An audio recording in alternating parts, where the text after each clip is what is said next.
ay salatuhu wa sumiyat bidzalika li mu'asyiratiha waqtal ghurubih.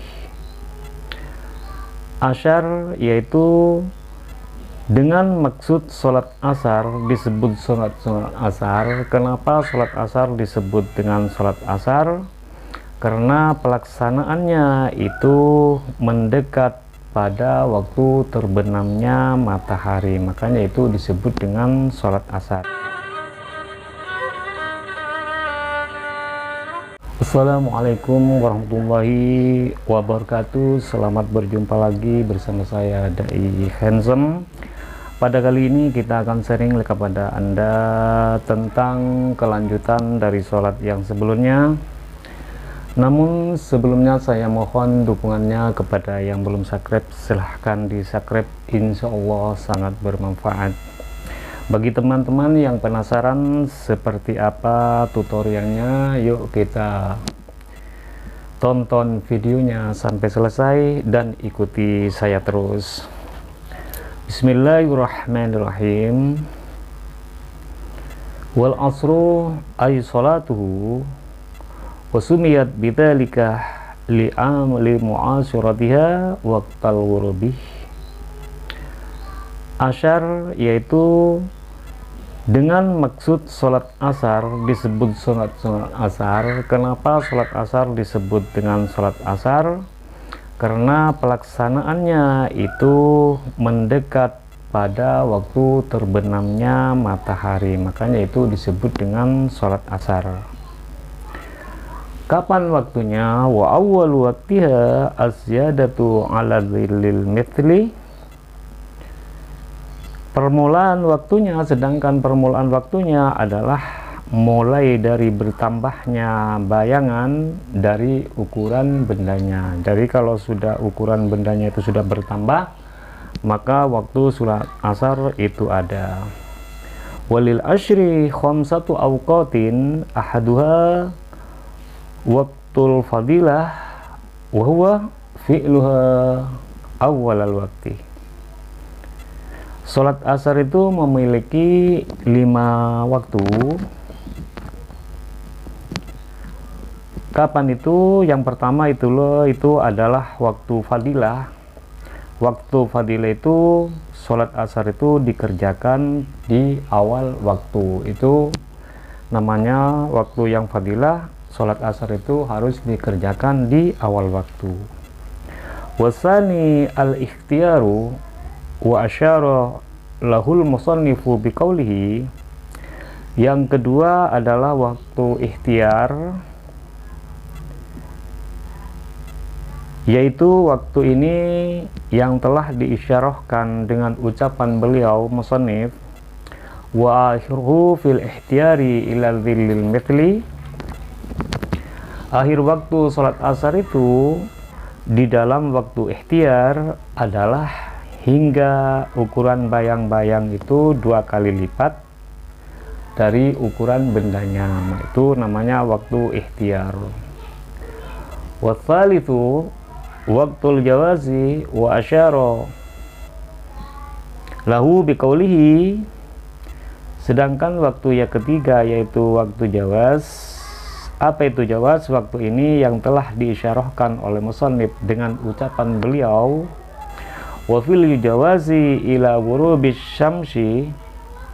Di dalam waktu jawaz yaitu hingga terbenamnya matahari, itu namanya waktu jawaz.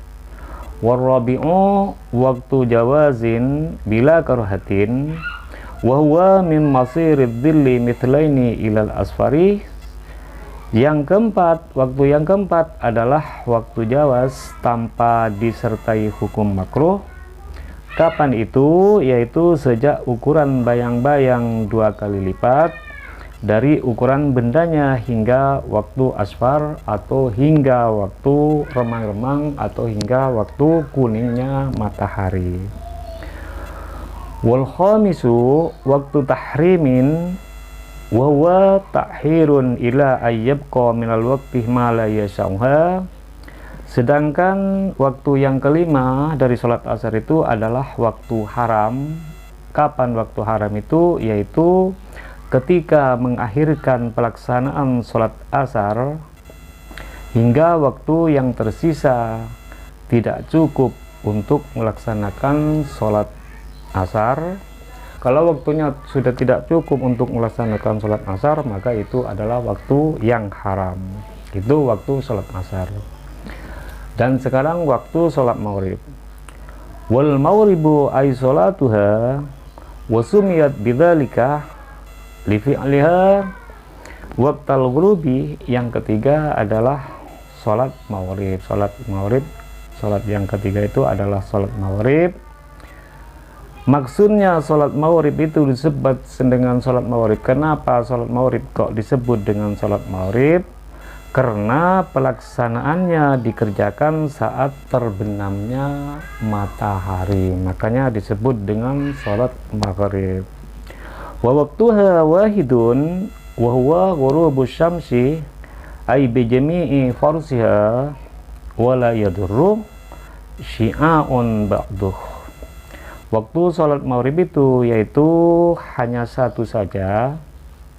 Kapan itu? Mulai dari terbenamnya matahari. Maksudnya dari seluruh bulatan matahari, dan itu tidak masalah walaupun setelah itu. Wa min miqdari ma yu'adzinu syahsu wa yatawadda'u aw yatawayammamu